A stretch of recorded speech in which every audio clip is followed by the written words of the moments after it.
Hi, in this video we're going to see how to update the status on Slack. So all of you can update your status on Slack depending on what exactly you're doing, whether you're busy or if there's anything specific you'd like to show to everybody.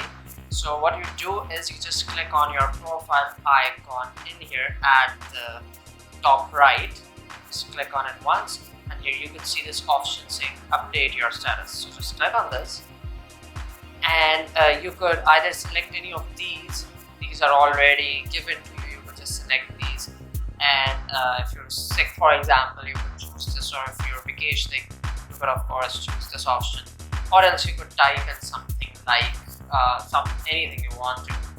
This is my status, and then you have the option to clear it whenever you want to. You could actually choose the date or time, or you could have the status on for, let's say, 30 minutes or 4 hours. Once again, that totally depends on you, maybe the whole week if you're out on a weekly holiday. So just select anything that is pertinent to your case, and once you've selected the time, just select save, and there you go, your status has been updated and it will appear at 8:11 p.m.